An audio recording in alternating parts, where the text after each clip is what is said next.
And we are back for another edition of Behind the Uniform, your opportunity to go inside and in depth with Michigan student athletes in ways you aren't ordinarily able to. That's what we do in this series that we bring to you live every single time from the studios at Sports Talk 1050 WTKA, partnership with our friends. Obviously, I'm a member at 24/7 Sports. So hit you on the YouTube channel. If you don't subscribe to the YouTube channel, please do so.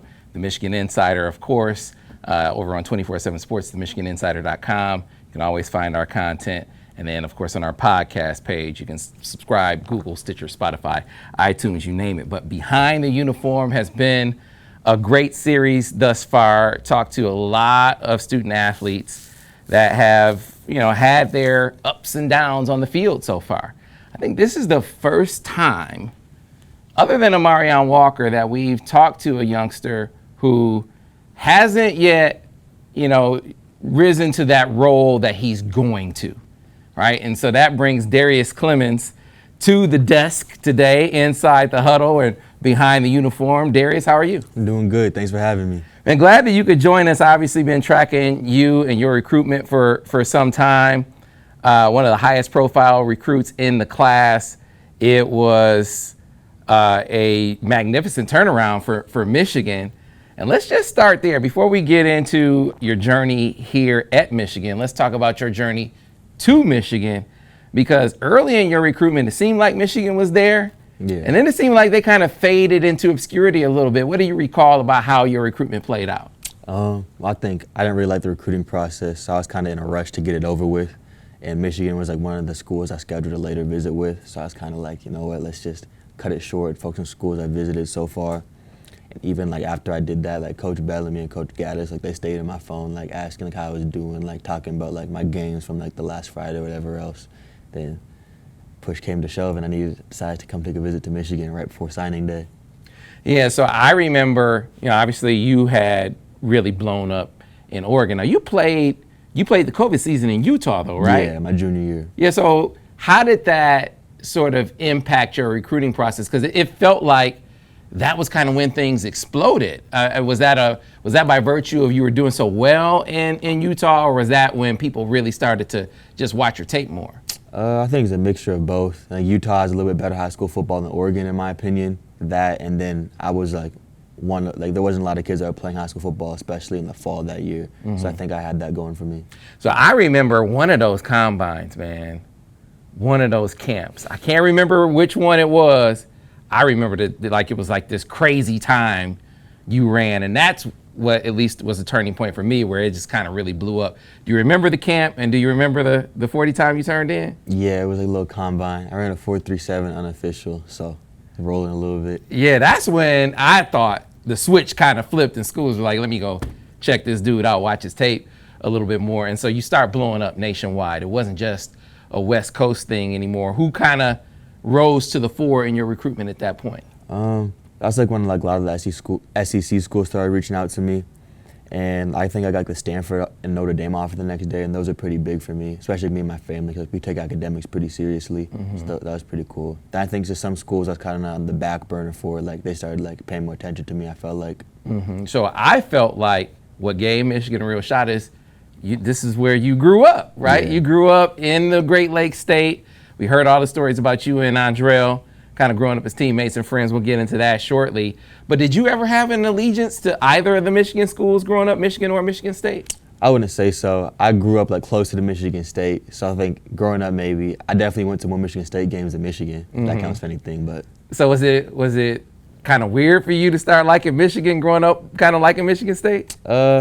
I wasn't really partial to either of them, so it didn't really matter to me. Okay. It was just that was me the best fit football and school-wise. Okay, so, but it flips towards the end, and I'd be remiss if I didn't ask you how big a factor was Cristobal leaving Oregon, because Oregon was like, that was the school, at least to me, it seemed like the school. Mm-hmm.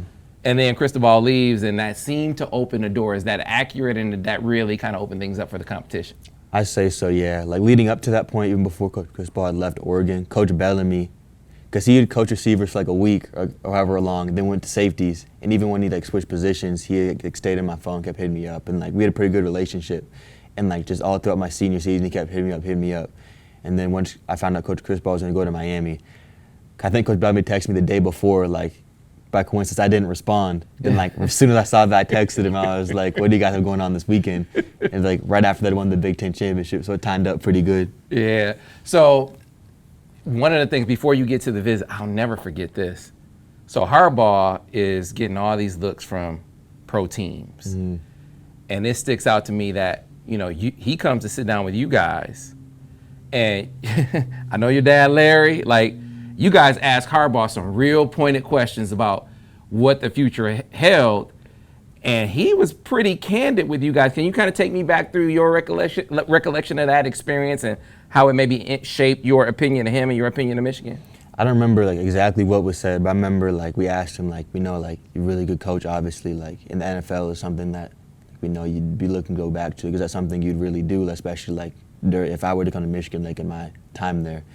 He basically said, yeah, like straight faced. And that's just like, that was like my first that's like my first experience, like getting to realize like how real Coach Harbaugh is. Like what you see is what you get. Like there's no beating around the bush, no nothing. And that's probably one of my favorite qualities about him, because like he takes that to the football field. Like there's no BS, no nonsense. Like he just wants to win football games, and that's why I came to Michigan. But knowing that him leaving was a possibility, because he was open and honest. Yeah, I'm gonna look at the NFL. They look at me. I'm not telling you that I'm gonna go, but I'm not promising you that I'm gonna stay. Why did Michigan remain high on your list, given that uncertainty? Well, one, I know I come to Michigan and like never played down in football, and like get a degree that's gonna hold a lot of weight in the real world, and like still help give me the opportunity to earn money and like provide for my family in the future. And two, I knew like, it's Michigan, like even if Coach Harbaugh leaves, they're gonna get a good coach. In the back of my mind, I thought like if Coach Harbaugh were to leave, like Coach Gaddis or Coach Moore would be that guy, and I was fine with that. Mm-hmm. Yeah, he definitely, I remember that too, talking to Larry about it. He said, hey, they're probably, I'm gonna endorse one of my guys to get the job, and that really kind of stood out. And so as you came on the visit, what stood out to you about the visit to Michigan? Well, like I just said, like just Coach Harbaugh's transparency and just like seeing how like upfront and like real he is, like that's what really stood out to me, because like I think that's what you want like in a football coach. You don't want any politic and none of that. You just want best guys are going to play, and just people are going to be getting developed the best they can. And I think that's something that really stood out to me. So for it to stand out, you have to compare it to something. It sounds like to me that maybe you didn't have that same. I'm not going to ask you to name names, but did you sort of talk to other coaches that maybe had opportunities elsewhere, that were looking at other schools or other jobs, and you didn't feel like they were as real or as honest with you as Harbaugh was? Yeah, I mean, like, yeah, for sure. Yeah, definitely. Well, hey, look, I mean, for you to say it stood out, it's obviously a relative assessment. You must not have been getting that from other schools. And so you commit to Michigan now. You're in the fold. It was one of the big turnarounds in Michigan's recruiting class, and part of a really, really strong finish. And when you come in with that kind of profile, you're All-American, you're a big-time, top 247 prospect, expectations come with that. So as you enter the fold at Michigan, what do you remember about the transition from college to pro? What was the biggest adjustment for you? I don't think there was anything that really... Not college pro, high school to college, though. I think right when I got to college, there wasn't anything that really shocked me, but like obviously like we put the pads on. It's different than high school football. There was just like, there were some rough days, rough patches in there, but it was nothing that like, there was like, especially like last spring ball, it was nothing that really nothing to like beat myself up about, you know? It was just little growing pains here and there. Well, one of the things that I remember in talking to you and to Larry, look, they were very real about the depth chart. They're like, we have veteran guys that are gonna play. Like, you're gonna have to earn your way. They didn't promise you that you were gonna get on the field. And again, you came anyway. As you got here, though, that doesn't mean you don't have expectations to play. Was that a difficult thing for you to sort of process, that it's gonna take time for you to maybe crack the lineup? Not really. I knew like anything that I was gonna get was gonna be earned. Just like that goes to like, I knew I'd talked to Coach Harbaugh about it like on my visit. Like anything that any playing time I was gonna have was gonna be earned through like hard work, practice, and what else. So I mean, it was just, if anything, it could made me like work harder, just like chasing those guys like Ronnie, CJ, Roman. What was it do you remember the toughest part of last year or the toughest moment last year as you were going through? Because I laid it out that way for a reason. Big time guy, you're used to playing, and obviously you aren't playing as much as you played, but not as much as you wanted to. Was there a point in the season that you can look back on, or you're like, man, it was a really tough time? I think like the second part of the season, because obviously like the first few games of the season, like we won pretty handedly, so there's a lot of opportunities to get like myself and like some of the other freshmen in, you know, and even like against like the first few conference games, like I still had a role, but like as I got to the nitty gritty of the season, like there's like I hadn't earned to be in those big time moments yet. Mm-hmm. So, who helped you through that? I mean, is that something that you process yourself because you know that's how you are? Or do you lean on coaches? Do you lean on teammates? Do you lean on family? Like, who kind of helped you through those tough moments? I'd say the three biggest people, Coach Bellamy, Ronnie, and Andrel. Like Andrel, obviously, because like that's one of my best friends on the planet. So like you know, like he knows me inside and out. So it's easy to talk to him about that type of stuff and not feel the type of way. Mm-hmm. And then Ronnie, like being the veteran guy. And like Ronnie, since I got to college, he's in my like very first lifting group, and he kind of took me under his wing, and we had a really good relationship. I feel like he's one of my better friends too, and just like it's easy to respect someone that's where you want to go. Like if he's telling you need to pick it up in practice, or you're not playing the way you should be, like it's easy to respect that and respond well to that. Mm-hmm. And obviously it wasn't always easy, but you know I know he always had he always had my best interest in the front of his mind. So obviously we weren't able to see it on the field, but did you feel like you had a turning point in practice where, you know, and I'm not talking about a specific practice, but, you know, from game, maybe week one, practice wasn't really wasn't really looking like you were going to play a big role, but was there a point in the season where you're like, man, I'm practicing really well, feel like I'm ready? I think at the beginning of the season I practiced very well, and like as I got to the middle of the season, it was kind of like I was frustrated with myself, and I kind of hit a wall, I feel like. Mm-hmm. Which was just like, I feel like for me that was like my freshman growing pains. Like I was like, oh, like I'm practicing, I'm not really playing, and I kind of like, I feel like I got lazy. Mm-hmm. And then I think like, I remember having a conversation with Ronnie one day, and he told me like he felt that way. That and, you like, were getting lazy. Yeah. And like I said, like I really respect Ronnie. For him to take the time out of his day, like after practice, and like, say that to me, like I think it's probably to look myself in the mirror and be like, how bad do I really want this? So I think like towards the end of the season, like going into bowl prep, I started having a lot better practices. So yeah, that's one of those real moments, right? Yeah. You know, that's when it gets real, when someone will tell you something you don't want to hear. For sure. You know, that's what the real friends, your true mentors, kind of tell you. So you mentioned Andrel being one of your best friends in the world. That was one of the big storylines about why you come to Michigan. You guys were friends and teammates growing up, running on the track, the whole nine. He had his struggles last year too. So, I mean, did you, as he's helping you, were you kind of giving him words of encouragement at the same time? For sure, but it's a little bit different. Obviously, Andrel had made he'd made big plays here, you know, stuff stuff that I wanted to do. But for him, it was more just like an opportunity thing, you know, like he was given opportunities and like he capitalized on some and some he didn't. So I think him was more of like a mind game. But obviously, like whenever we wanted someone to talk to, a shoulder to lean on, I was there for him 100%. So when did you get the word that he was going to leave? Did you see it coming, or did it catch you by surprise? I wouldn't say I saw it coming. Like we'd be on our phones or whatever, see stuff on Twitter like Andrel's going to transfer, and he was just like, I'm just trying to focus on the season, like have a good game next week, whatever else. Like his mind was in the right spot. Mm-hmm. Like after we got back from the bowl trip, like he told me, and like obviously it was tough, and I tried to convince him to stay, but he's wherever he is now, and like he's going to make the most of it. Yeah, you know, a very real, you know, scenario for guys in this day and age of college football is you got other programs, coaches from other programs, they'll look at a depth chart or they'll look at a team and they'll see who isn't playing, and they'll be like, they'll try to knock on that door, even though they aren't supposed to, but they'll try to knock on that door. How do you deal with that? You know, is that one of those things where, you know, you say, don't call me, thanks but no thanks? How do you deal with other schools trying to kind of loosen the grip, to kind of make you second guess where you are? How did you deal with that? I think it's like, it was easy for me because I feel like I'm really bought into the program. So I don't think there's anything anybody could have said to me to get me to leave Michigan.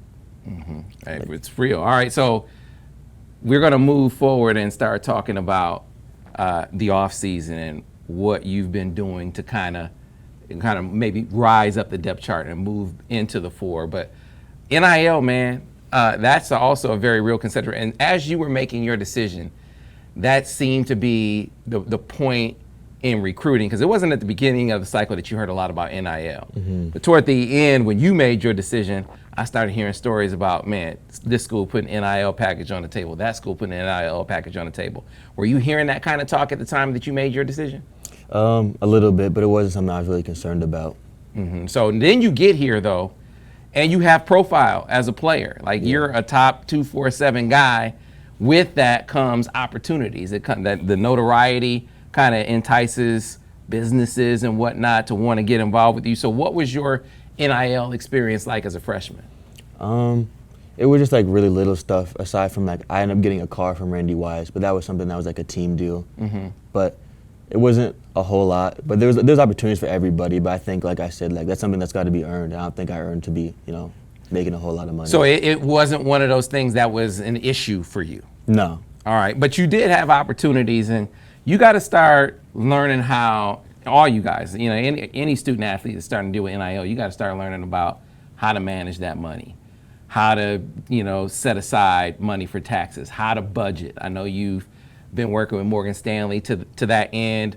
As you've done that, what are some of the things that you've learned? What have been kind of your biggest takeaways from those interactions? I know how much money you lost during taxes. A little bit of a disappointment. But aside of that, just like budgeting money, like I feel like I'm pretty good about saving money to begin with, but just like knowing like how much money I can and can't spend, and like knowing the things I have to buy like more frequently than others, have that money set aside for stuff like that. So did you have someone seeking out opportunities for you, or did they just kind of come to you? Like, what is that part of the NIL process like for you as far as deal acquisition is concerned? Well, the gym that I work out at back home, there's a few NFL guys that work out there, and they're represented by an agent. His name's Henry Oregon, and he offered to like help me out with that type of stuff. So I've been working with him. Then once I got here, I started working with Valiant a little bit, and they got me a few opportunities as well. So, heard about this new program, Empower, right? And they launched it this week. They're going out and they're fundraising for it. As they introduced it to you guys, and you specifically as a player, how did it impact you? What are you guys saying? What do you guys think of this program? I know it's just getting started. Yeah. But your initial impressions of Empower? I don't really know too much about it yet. I haven't had like the full rundown on it, but I just know it's going to be a big opportunity for like the student athletes to make more money, which is always good. Now, do you guys talk a lot about NIL? I mean, like between you guys in the locker room as teammates, do you have any discussions about it? Not really. It's like, I wouldn't say so. I would say no. Yeah, because I'm curious. Like some programs, it becomes like a big deal in the locker room, but at Michigan, it hasn't been. It hasn't been one of those things where this guy, you're kind of looking at what this guy is getting and it's affecting you. What is that a conscious effort where you guys say, hey, we don't talk NIL, or it just never comes up? I don't think it ever comes up, and I think like the way like the program does it is the right way. Like the guys that make the most money are the guys that deserve the most money. So I mean, there's not really any bickering to be had about it. Yeah. So you said deserve a lot in this interview. So clearly you're trying to work to deserve more playing time. And that was one of the things that talking to your dad, Larry, about it. He said, adversity builds character or reveals character. You kind of understand the things that you need to do to play more.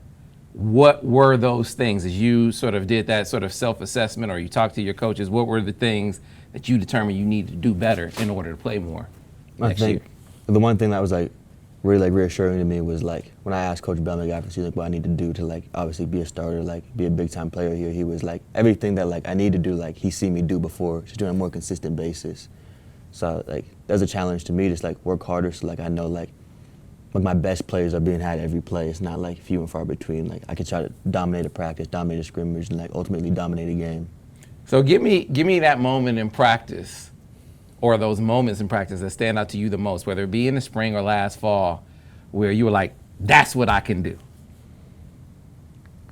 I think, I won't say there's any like exact moments that stand out to me, but just knowing like, we had some really good DBs in our room last year, like DJ, Will, Jamon, and like I'd be in practice and like we'd do one-on-ones and like I'd catch like a route on them and I'd be like, okay, like I just saw some DJ might be a good first round pick this year, and like I catch a pass with him, like I'm gonna be all right. Yeah, I'm trying to remember. I don't know if it was CJ or Cozen, one of the guys I was talking to them about you recently, and they said, they kind of noticed a difference in you watching you in practice make a big play and then break out in a little celebration. Now they said that wasn't something that they saw at first, but they started to see it. When did you start to feel loose enough or comfortable enough to kind of start showing that side of you make a play and then let them know about it? I think that's kind of Coach Bellamy thing. Like he's been telling me recently, like I have to be more dominant and like take over practices. And I think like especially when I first got to college, I was more just like kind of uptight, just wanted to get the job done. And I think that's like trying to play looser and like really like kind of he's like let the dog out. That's what Coach Bellamy said. So trying to let the dog out, I say. So was that a spring thing or was that last fall? I say it started in the spring, carry over Okay. to the summer, workout, stuff like that. So compare Darrius Clemons spring ball to Darrius Clemons back in the fall. Is it a big difference in how it went for you? I wouldn't say the best plays I wouldn't say the best plays in those practices would look too much different, but I think like the worst plays would. They think, like I said, the consistency. So explain, what do you mean? Like obviously, like my freshman year, I just make like freshman mistakes. So like, just like I was like the freshman moments, whether it's like getting locked up in practice, stuff like that. But I think that's like happening. That happened less and less in the spring. You know, like my best plays are still really good. I think my worst plays are less bad. If that makes sense. Yeah, and so look, and it's easy to look at you and see there are physical traits that you bring to the table that are different than the other guys in the receiver. There are other long guys, but your combination of size, speed, height is just different. So you're one of those guys where it would seem to me it's like, hey, Jay, just throw it up. I mean, have you had that discussion with the guys? Or you had that kind of rapport with the quarterbacks where they know, just throw it up and I'll go get it? I think, especially me and JJ, like recently, the last like few weeks since we got back from like a little break, we've been like trying to work on the deep ball a little bit, like just like trying to like see. Like he's trying to like ask me like how I like it thrown or like in what situation I want like a jump ball, like throw it out in front of the DB or whatever else. So we've been trying to like build that connection up for sure.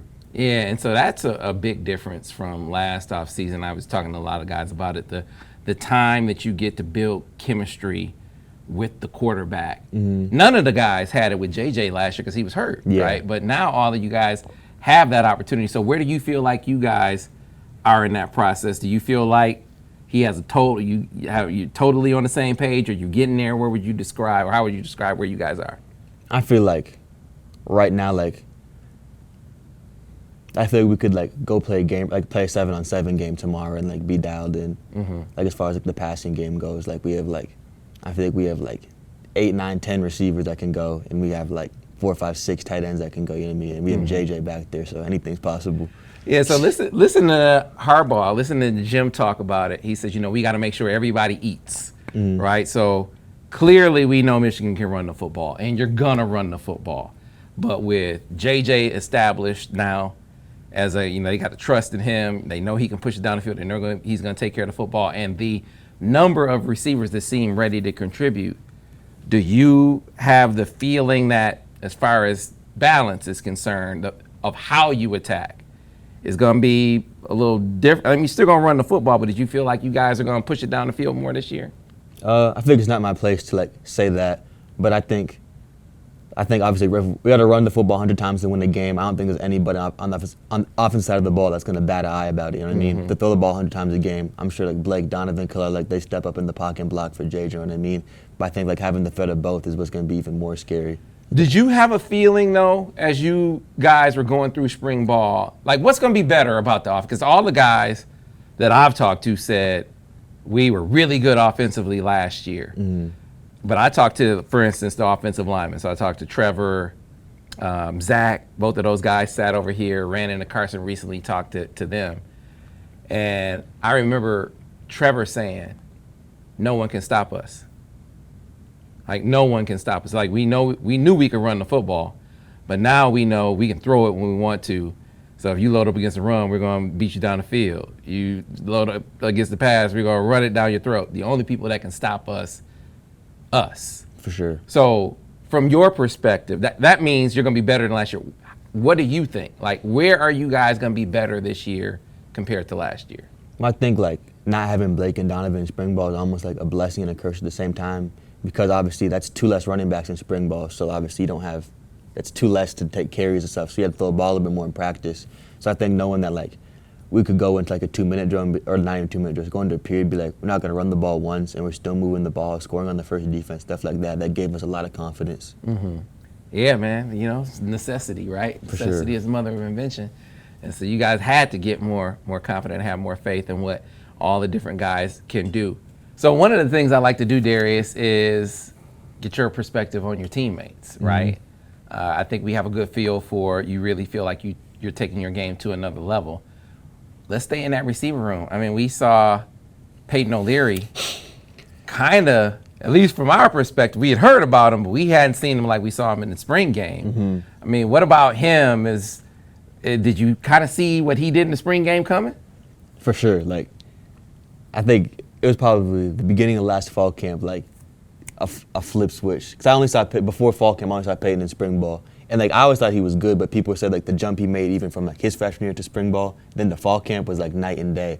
And like I remember there's a few fall camp practices where it was just like everybody knew the ball was going to Peyton. There was nothing nobody could do about it. Peyton's a dog for sure. Wow. And so now, because we talked to him, he was very kind of like, I'm ready to play. I'm ready to be in the mix. And I think that kind of caught people by surprise. But inside the program, sounds like you guys know that this dude's going to be a contributor. Yeah, for sure. All right, so your classmate, Tyler Morris, I know he came in, he was getting over an injury as he came in, but that's another guy that it felt like we saw come on and we're seeing come on. So what about Tyler? What did you see from him? It's a bad man. Tyler's a bad man. Like he's just so twitchy. Like makes people miss it. Like it's hard to stick to him. I feel like as a DB, especially like if he's moving laterally. Like it's bad news for DB.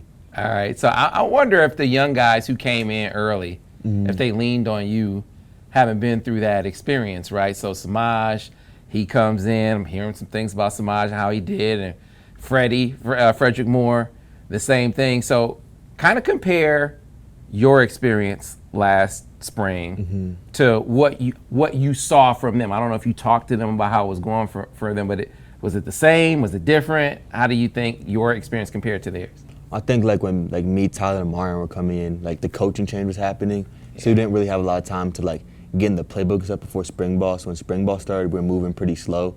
Like Fred and Semaj did a really good job. Like when spring ball started, like I wouldn't say they knew everything, but they knew a lot more than I feel like I did at that point. So like when spring ball came, like they hit the ground running, and like you could tell like they're making plays like off the jump from day one. So as you guys are working out here in the summer, I mean, just as you watch other guys, you see any, like who's kind of jumping out at you as in summer player workouts, so to speak? I saw Josh Wallace for the first time yesterday. He looked really good. I met him for the first time, and he did practice with us. He looked really, really good. I say Ben Hall. He looks really good. Like with Blake and Donovan being out, he's a guy that's getting a lot of early opportunity. What stood out to you about Josh Wallace? He just seems so locked in. Like I shook his hand, like, and from like when I saw him at practice, he just seemed like he's locked in. Looked like he's on a mission. Okay, all right. So now, as far as workouts are concerned, this is grind time as you get ready for the season.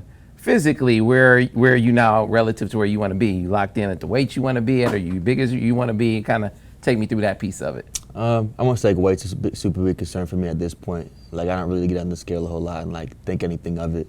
I think just like continuing to get faster, bigger, stronger, and that. Faster than 4.37? Trying to. So who's the fastest dude on the team at this point? Iman Dennis. Really? Hands down. It's not close.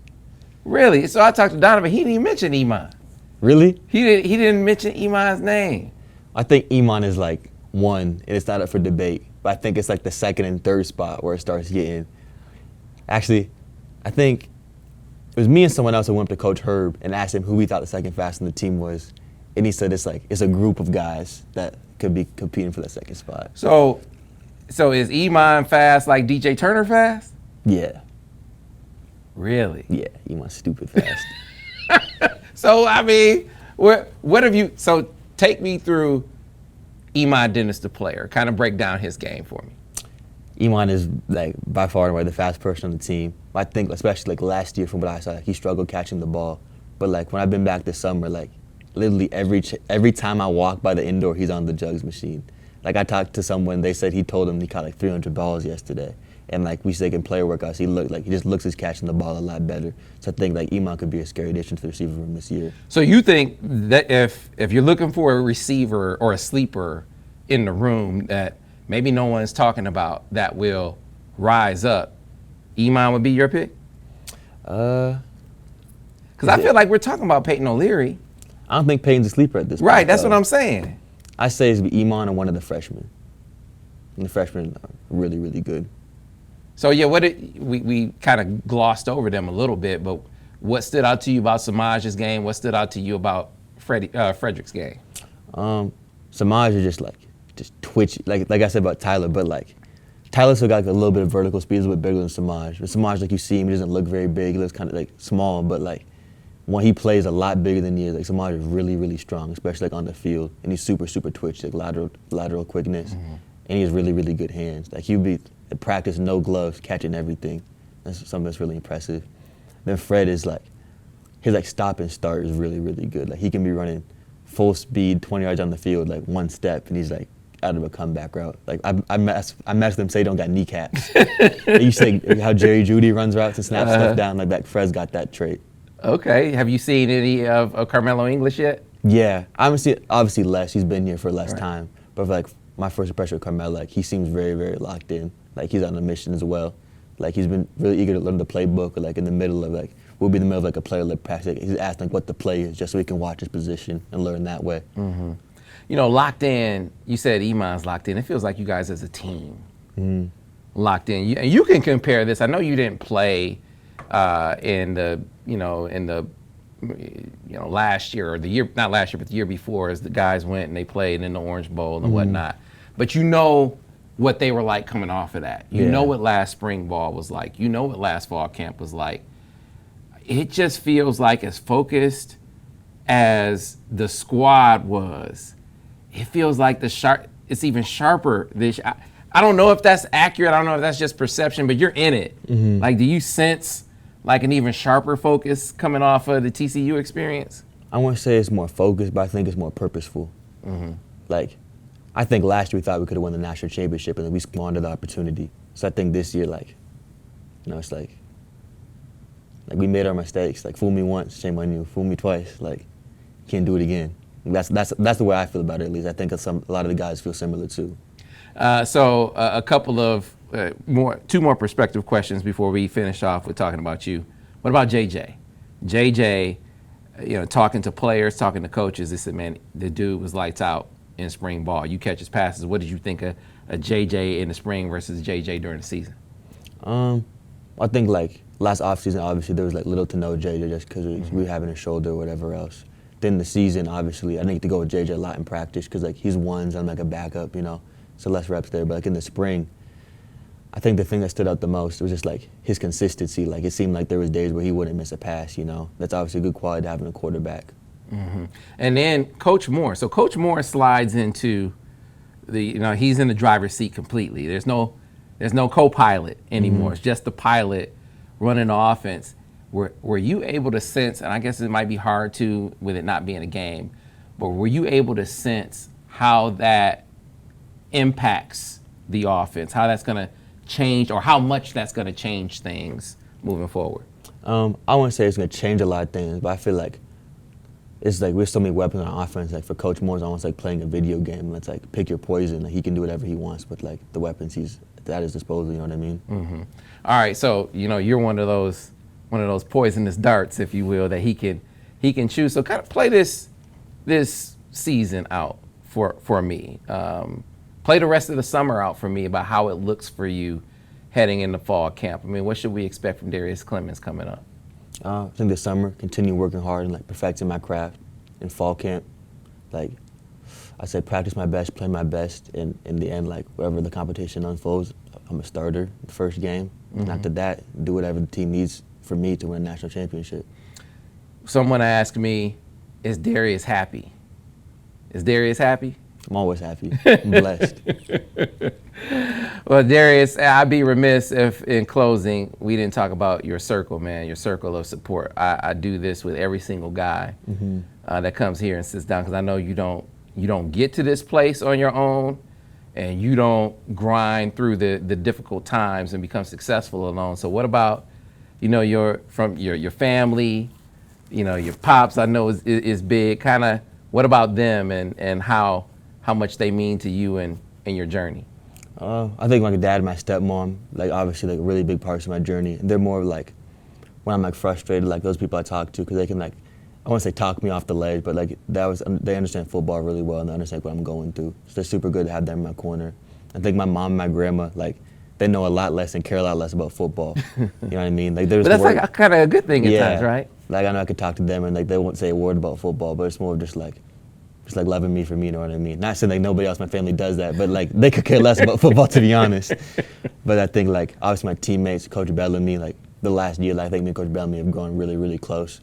He's someone like I look up to a lot and like looks to for guidance, you know what I mean? Like I feel like he knows me really, really well, and he's been giving me some good pointers. He's done what I want to do, you know what I mean? Mm-hmm. So I think he's a super good person to have in my corner. Well, Darrius, it's been a true pleasure, man. This is one I've been really, really looking forward to because I said you came in with profile, man, so I'm always getting questions about what's up with Darrius, how's Darrius doing? Find out Darrius is doing really, really well, and we're going to see it on the field this year, man. So thanks a lot for your time, and good luck this season. Thank you for having me. All right. That is going to do it for another edition of Behind the Uniform. As I always say, if you like these episodes, be sure to rate them, be sure to review them, be sure to tell all your friends about them if you're listening to us on the podcast. If you're watching us on a YouTube channel, again, make sure you like the video, subscribe to the channel. That'll help us keep growing and going. And then, of course, last but not least, you can always find us over on the MichiganInsider.com on 24/7 Sports. That's where it all goes down, football, basketball, and recruiting. If you want to stay locked in to everything that's going on with Michigan and beyond, you can do so over on the MichiganInsider.com. Until next time, thanks for watching another edition of Behind the Uniform.